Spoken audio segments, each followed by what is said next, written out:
14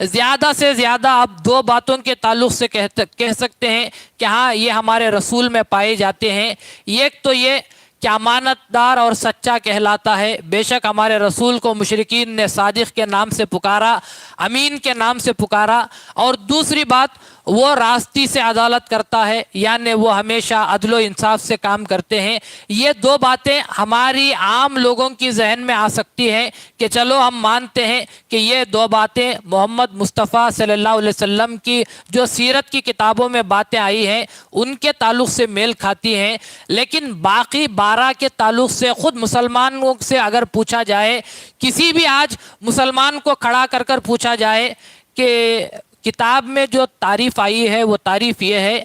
کہ میں نے آسمان کو کھلا ہوا دیکھا اور دیکھو ایک نخرئی گھوڑا اور اس کا سوار ہے، کیا آپ کوئی مسلمان یہ ثابت کر سکتا ہے کہ رسول اللہ صلی اللہ علیہ وسلم کے تعلق سے آسمان کھلا ہوا دیکھ لیا جائے اور ایک نخرئی گھوڑا اور اس کا سوار ہے؟ کیا رسول اللہ صلی اللہ علیہ وسلم کے تعلق سے کوئی عام مسلمان یہ ثابت کر سکتا ہے کہ اس سے مراد رسول کی ذات ہے؟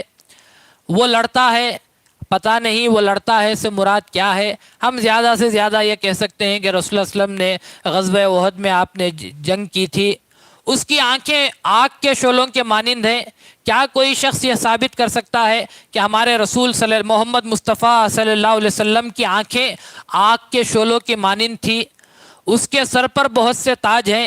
کیا کوئی شخص یہ ثابت کر سکتا ہے کہ رسول اللہ صلی اللہ علیہ وسلم اپنے سر پر تاج رکھتے تھے؟ حالانکہ رسول اللہ صلی اللہ علیہ وسلم کی جو زندگی تھی، آپ کی زندگی مسکینی کی فقیرانہ زندگی تھی۔ آپ اپنے سر پر کبھی رسی کو باندھ لیا کرتے تھے، آپ جو کپڑا پہنتے تھے، آپ کا جو لباس تھا وہ تہبند زدہ لباس تھا۔ پھر یہ کہنا کہ وہ جو رسول آنے والے ہیں اس کے سر پر بہت سے تاج ہوں گے، یہاں کھانا 3 دن مسلسل کھانا میسر نہیں، اور علامت یہ بتائی جا رہی ہے کہ محمد جو پیغمبر آنے والے ہیں اس کے سر پر بہت سے تاج ہوں گے۔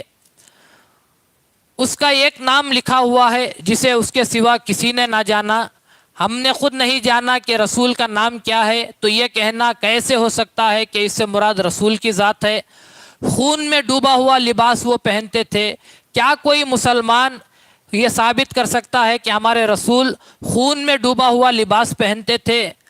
اور اس کا نام کلام خدا ہے۔ رسول کے نام تو ہم جانتے ہیں، کسی نام میں ہم نے یہ نہیں دیکھا کہ ہم رسول کو کلام خدا کے نام سے پکارتے ہوں گے۔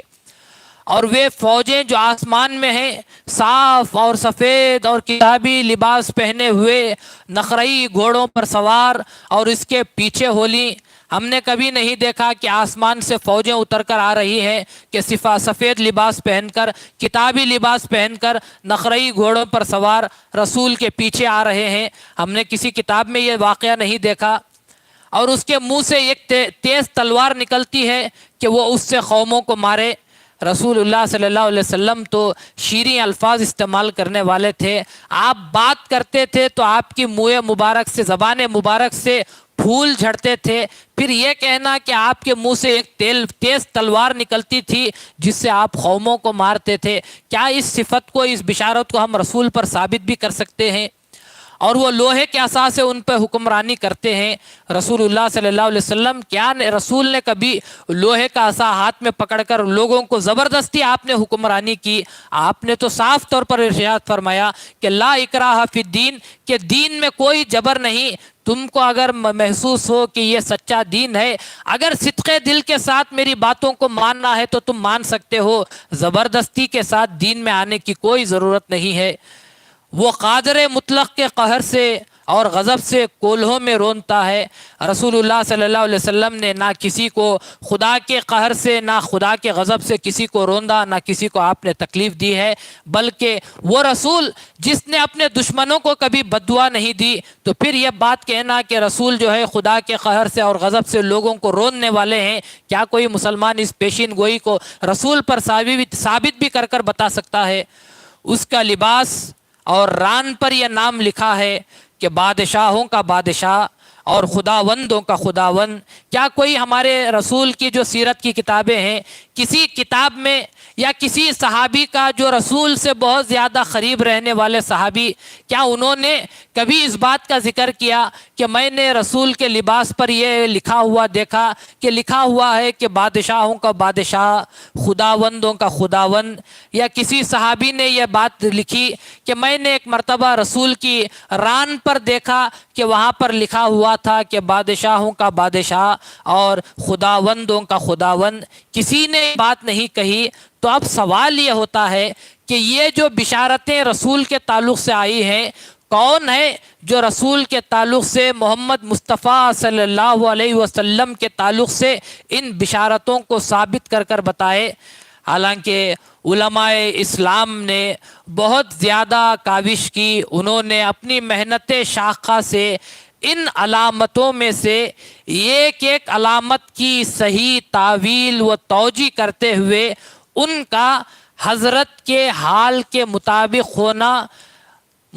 ہونا انہوں نے بیان کیا ہے۔ لیکن کیا کیجئے، ہمارے علماء اسلام نے ان تمام بشارتوں کو، ایک ایک بشارت کو لے کر، اس بشارت سے مراد رسول کی ذات ہے، دلائل سے انہوں نے ثابت کیا۔ لیکن عیسائیوں کا آج بھی اصرار ہے کہ ان میں سے ایک علامت بھی حضرت محمد مصطفیٰ پر صادق نہیں آتی، یعنی ان کے ساتھ میل نہیں کھاتی۔ معلوم یہ ہوتا ہے چونکہ وہ نور ایمان نہ ہونے کی وجہ سے حقیقت سے بے خبر ہیں، وہ صرف الفاظ کے ظاہری معنی دیکھ رہے ہیں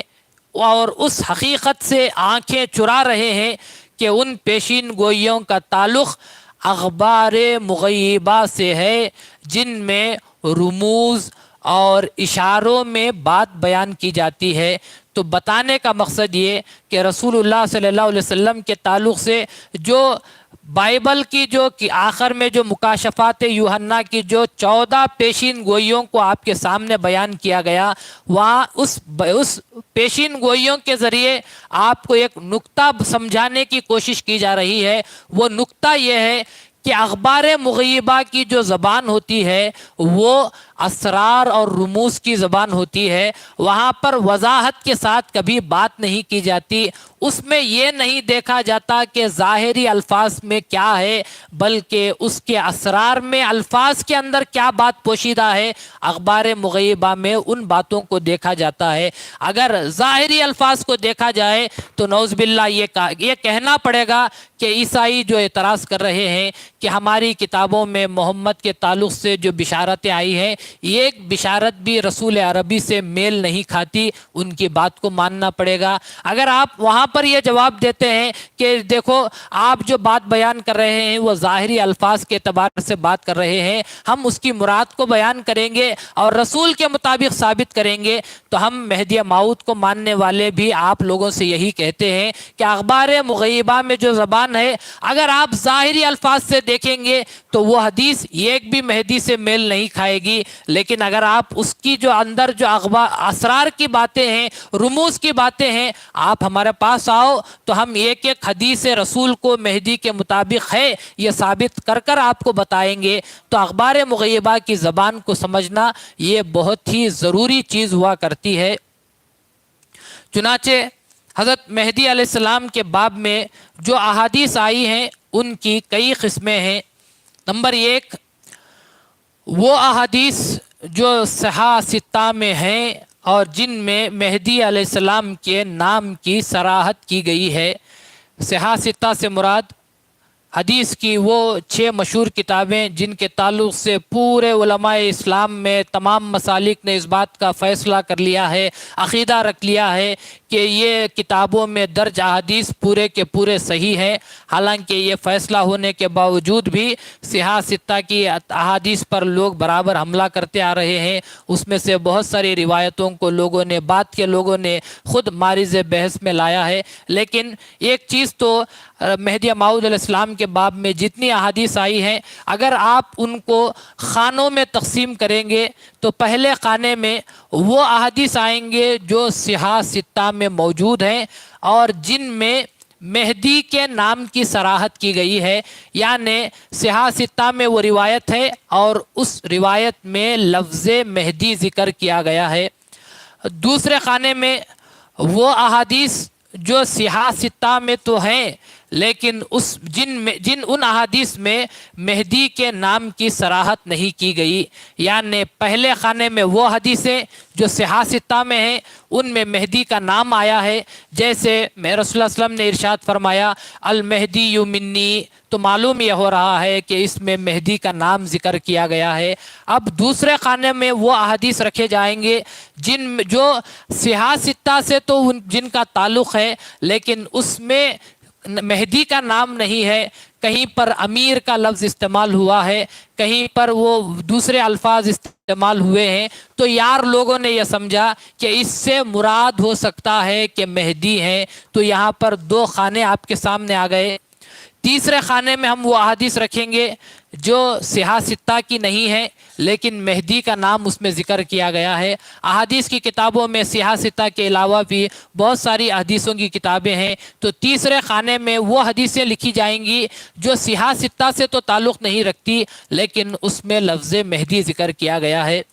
اور چوتھی باب میں، چوتھے خانے میں وہ احادیث رکھے جائیں گے جو نہ تو صحاح ستہ میں سے ہیں اور نہ ہی جن میں مہدی کا نام ذکر کیا گیا ہے صراحت کے ساتھ، وہاں پر اشارتاً امیر کا لفظ لے لیا گیا ہے یا کوئی اور لفظ استعمال کر لیا گیا ہے، جس کو دیکھ کر بعد کے لوگوں نے ترجمے میں لکھنے وقت یہ لکھ دیا امیرہم سے مراد، بعض لوگوں نے بریکٹ میں لکھا، جو ذرا دیندار تھے انہوں نے بریکٹ میں امام مہدی کا لفظ استعمال کر لیا، لیکن جنہوں نے یہ سوچا کہ جب ترجمہ ہی کرنا ہے، میری کتاب ہے، میں جیسے چاہے ترجمہ کر سکتا ہوں، تو انہوں نے امیر کے لفظ کے نیچے امام مہدی کا نام لکھ دیا۔ گویا ان کا یہ خیال تھا کہ کون عربی جانتا ہے، ترجمہ تو ہی پڑھنے والے ہیں، لوگوں کو گمراہ کرنے کے لیے ترجمے میں میں امام مہدی لکھ دوں گا، تو بعض لوگوں نے ترجمے میں خود امام مہدی کے لفظ کا اضافہ کر دیا، اس وجہ سے کہ مخرجین نے ان کو باب المہدی میں درج کیا ہے، ان احادیث کو مہدی علیہ السلام سے متعلق کر دیا، یعنی جیسے سفیانی کے تعلق سے حدیث، قسطنطنیہ کے تعلق سے حدیث، خسف والی حدیث، ان احادیث میں مہدی علیہ السلام کا نام تک نہیں ہے، صرف یخرج رجل من امتی یا من اہل بیتی سے فائدہ اٹھا کر لوگوں نے اس حدیث کو باب مہدی میں لکھ کر چھوڑ دیا، حالانکہ نہ اس میں مہدی کا نام ہے نہ مہدی کے تعلق سے کوئی بشارت ہے۔ فقط دو باتیں اگر ان میں ایک جگہ پائی جائے، یعنی یہ کہا جائے کہ کوئی بھی حدیث میں یہ الفاظ ہو کہ یخرج رجل من امتی، میری امت میں سے ایک شخص نکلے گا، اور وہاں پر کوئی بھی زلزلے کی بات کی جا رہی ہے یا وہاں پر کوئی فساد کی، فتنے کی، قیامت کے قربت کی بات کی جا رہی ہے، تو لوگوں نے یہ فیصلہ کر لیا کہ اس میں ایک شخص کے نکلنے کی بھی بات ہے اور قیامت کے قربت کی بھی بات ہے، ہو نہ ہو اس سے مراد یہ مہدی کی بات کی جا رہی ہے، تو اس حدیث کو ان لوگوں نے اٹھا کر باب مہدی میں داخل کر دیا۔ گویا کون سی حدیث مہدی کے تعلق سے ہے یہ فیصلہ رسول نہیں کرتے، بلکہ یہ فیصلہ یہ لوگ خود کر لیتے ہیں کہ اس سے مراد مہدی ہے۔ تو معلوم یہ ہوتا ہے کہ بہت ساری حدیثیں ایسی ہیں جن میں نہ مہدی کا ذکر ہے نہ وہ حدیث مہدی سے تعلق ہے، فقط ان لوگوں نے مہدی کے باب میں لکھ دیا ہے۔ اب آپ بتائیے کہ جو حدیث مہدی سے متعلق نہیں، اگر آپ آ کر مجھ سے سوال کریں کہ آپ اس حدیث کو اپنے مہدی سے جوڑ کر بتائیے کہ کیا آپ کے مہدی کے زمانے میں یہ ہوا، تو میں صاف طور پر کہوں گا کہ اس حدیث کا تعلق مہدی سے نہیں، تو میں کیوں جوڑ کر آپ کو بتاؤں کہ یہ واقعہ جو ہے میرے مہدی کے ساتھ ہوا ہے۔ پہلے آپ یہ طے کرو کہ باب مہدی میں جو حدیثیں ذکر کی گئی ہیں کیا وہ پوری کی پوری حدیثیں رسول کی زبان سے جیسی نکلی تھی اسی طرح آپ نے باب مہدی میں داخل کی ہے، یا پھر ایسا ہو سکتا ہے کہ جہاں پر زلزلے کی بات کر دی گئی یا قیامت کے قربت کی بات کر دی گئی تو آپ نے اس حدیث کو اٹھا کر باب مہدی میں لکھ دیا، اور آپ مجھ پر ظلم کر رہے ہیں کہ آپ اس حدیث کو آپ نے مہدی سے مطابقت کر کر بتاؤ۔ پہلے میں یہی کہوں گا، پہلے آپ یہ ثابت کرو کہ یہ اس حدیث کو رسول نے مہدی سے متعلق فرمایا ہے یا نہیں۔ جس حدیث کو رسول نے مہدی کے تعلق سے فرمایا، مجھے ثابت کرنے کی ضرورت نہیں کہ میرے مہدی سے وہ ملتی ہے یا نہیں ملتی، خود عمل مہدی آپ کو بتا دے گا کہ وہ حدیث صحیح ہے یا غلط ہے۔ تو اسی لیے لوگ دھوکہ دینے کی کوشش کرتے ہیں کہ جو حدیث مہدی سے متعلق ہے ہی نہیں، اس حدیث کو مہدی کے باب میں لکھ دیتے ہیں اور ہم سے سوال کرتے ہیں کہ آپ اس حدیث کو مہدی سے ثابت کر بتائیے۔ چنانچہ مہدی علیہ السلام کے تعلق سے صحیح علامت وہی ہو سکتی ہے جو صحیح اور معتبر کتابوں میں نام کے ساتھ مذکور ہو، وہی صحیح علامت کے نام سے یاد کر سکتے ہیں۔ صحاح ستہ میں سفیانی کا ذکر ہی نہیں، البتہ حاکم نیشاپوری نے مستدرک میں حضرت ابو ہریرہ رضی اللہ تعالیٰ عنہ سے جو روایت لائی ہے اس میں سفیانی کا ذکر ہے لیکن مہدی کا ذکر نہیں۔ آپ الفاظ کو دیکھو کہ الفاظ کے رد و بدل سے یہ لوگ کس طرح باب مہدی میں اس حدیث کو لے جا کر جوڑ دیتے ہیں۔ صرف یخرج رجل من اہل بیتی کے الفاظ آئے ہیں، اس سے اس قدر ثابت ہوتا ہے کہ سفیانی کے زمانے میں اہل بیت سے ایک شخص ہوگا، لیکن یہ ضروری تو نہیں کہ وہ مہدی ہی ہوگا، کیونکہ ہر زمانے میں اہل بیت نے کام کیا ہے۔ جب رسول اللہ صلی اللہ علیہ وسلم کا زمانہ گزر گیا تو اہل بیت سے امام حسین ہی تھے جنہوں نے دین کی حفاظت کے لیے کھڑے ہوئے۔ امام حسین کے بعد برابر آل رسول کام کرتی ہوئی چلی آئی۔ امام زین العابدین واحد شخص تھے جنہوں نے دین کے تحفظ کے لیے آپ نے پرچم کو بلند کیا۔ اس کے بعد امام جعفر صادق، امام موسیٰ کاظم، یہ تمام کے تمام لوگ ہر دور میں آل رسول سے کھڑے ہوتے رہے۔ کیا جہاں بھی آل رسول کا ذکر آ جائے گا تو کیا اس سے مراد یہ لکھا جائے گا کہ اس سے مراد مہدی ہے؟ تو معلوم یہ ہوتا ہے کہ فقط یخرج رجل من اہل بیتی کے الفاظ کو استعمال کر یہ کہہ دینا کہ اس سے مراد مہدی ہوگا، یہ سراسر غلط بات ہو جائے گی۔ چنانچہ سفیانی کے زمانے میں جو رسول اللہ صلی اللہ علیہ وسلم نے ارشاد فرمایا کہ اس زمانے میں ظلم زیادہ ہو جائے گا تو میرے اہل بیت سے ایک شخص آگے آئے گا اور وہ شخص جو ہے دین کی حفاظت کرے گا، تو لوگوں نے سمجھا کہ اس سے مراد مہدی کی ذات ہے۔ پھر ائمہ حدیث نے نہ صرف کلام کیا بلکہ ان کو باطل بھی قرار دیا۔ بعض لوگوں نے سفیانی کے مقابلے میں قحطانی مہدی کا بھی ذکر کیا، جو ایسا معلوم ہوتا ہے کہ بنو امیہ اور بنو عباس کی آپس کی چپ خلیش کا نتیجہ ہے۔ اس سے بڑھ کر آپ اسلام پر اور کیا زیادہ ظلم کا تصور کر سکتے ہیں کہ جب رسول اللہ صلی اللہ علیہ وسلم کے زمانے کے بعد بھی، جب حضرت امام حسین کی شہادت کے بعد دو بادشاہتیں قائم ہو گئی، ایک بنو عباس کی، ایک بنو امیہ کی۔ بنو عباس چاہتے تھے کہ خلافت ہمارے پاس رہے، بنو امیہ چاہتے تھے کہ خلافت ہمارے پاس رہے۔ تو خلافت حاصل کرنے کے لیے جتنی باتیں وہ اختیار کر سکتے تھے ان لوگوں نے اختیار کرنا شروع کر دیا۔ چنانچہ مہدی کو بھی اپنے اپنے خاندان سے بتانے کے لیے کسی نے کہا کہ مہدی سفیان کے زمانے میں آئیں گے، تو بنو امیہ نے کہا کہ نہیں، ایک نئی حدیث انہوں نے اختیار کر لی، یعنی بالفاظ دیگر یہ کہا جا سکتا ہے کہ انہوں نے حدیث کی غلط تعویل کر لی یا حدیث کو اپنی طرف سے نئی طور پر انہوں نے گھڑ لیا اور کہا کہ قحطان کے خاندان میں جو ہے مہدی آنے والا ہے۔ تو دو خاندانوں کی طرف سے دو روایتیں، ایک خاندان بنو عباس کا کہتا ہے کہ سفیانی مہدی ہوگا، بنو امیہ کا خاندان کہتا ہے قحطانی مہدی ہوگا۔ تو معلوم یہ ہوتا ہے کہ کسی کو نہ رسول سے محبت ہے، نہ کسی کو دین سے محبت ہے، نہ کسی کو کار مہدی سے، مقام مہدی سے محبت ہے۔ سب کو محبت ہے تو اپنی اپنی خلافت کو بچانے سے محبت ہے۔ تو ہر ایک خاندان نے اپنے طور پر اپنے اپنے خاندان میں ایک ایک مہدی کو پیدا کرنے کی کوشش کر لیا. تو کسی نے کہا کہ بنو امیہ اور بنو عباس کے خاندان کی آپس کی جو چپ خلیج تھی، خانہ جنگی تھی، اس خانہ جنگی کا نتیجہ یہ ہوا کہ بنو سفیانی مہدی کا بھی ذکر آنے لگا اور ان کے مقابلے میں قحطانی مہدی کا بھی ذکر آنے لگا. جیسا کہ یہ اسٹریٹن نے اپنی کتاب جو انہوں نے انگریزی زبان میں لکھی ہے، جس کا نام اسلام عقیدہ اور عمل، انہوں نے یہ کتاب لکھا ہے.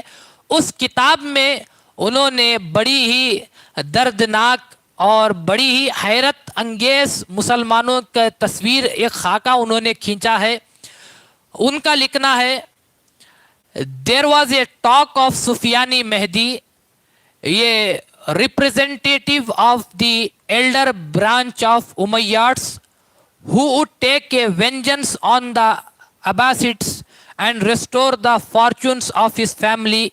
The southern Arabs in their turn look for a Qahtani Mahdi to restore their ancient glory of that branch of the nation. آپ اس آدمی جو انگریز ہے، جو اسلام سے جس کا دور کا بھی واسطہ نہیں ہے، اس نے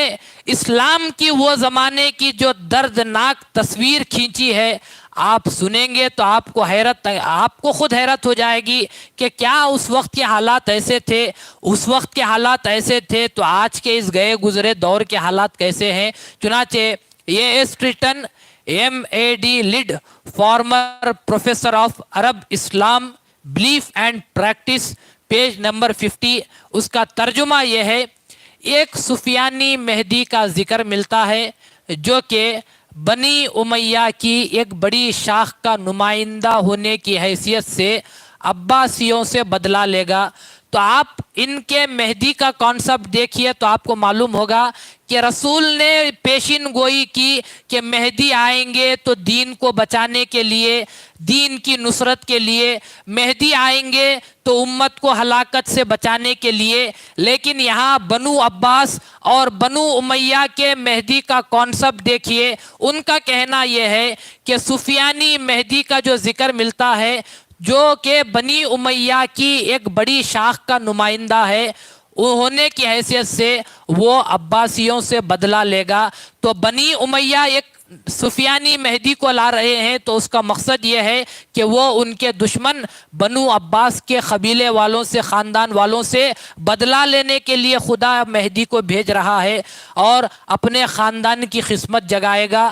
اور جنوبی عرب اس کے مقابلے میں اپنے دور میں ایک قحطانی مہدی پر نظر رکھے ہوئے ہیں، جن کے تعلق سے ان کا خیال یہ ہے کہ وہ بنو امیہ کے خاندان سے بدلہ لیں گے اور ان کی شان و عظمت کو بلند کریں گے. اور آپ سوچ کر دیکھیے کہ ان کے ذہنیت پر افسوس ہوتا ہے کہ ان لوگوں نے مہدی کو ان کے خاندان والوں کے دوسرے دشمن سے بدلہ لینے والا بنا کر پیش کیا ہے. حالانکہ رسول نے مہدی کے تعلق سے یہ نہیں کہا کہ مہدی میرا فرزند ہے، جب وہ آئے گا تو وہ خدا کے دشمنوں سے بدلہ لے گا، وہ دین کے غداروں کو قتل کر دے گا. کسی روایت میں آپ یہ الفاظ نہیں پائیں گے. الفاظ ملتے ہیں تو اتنے ہی کہ مہدی میرے آل سے ہے، بنو فاطمہ کی آل سے ہے، جب وہ آئے گا تو دین کو درست کرے گا، تو دین کی مدد کرے گا. تو آپ دیکھ رہے ہیں لوگوں نے مہدی کے آنے سے قبل ہی اتنا بڑا مہدی پر ظلم کیا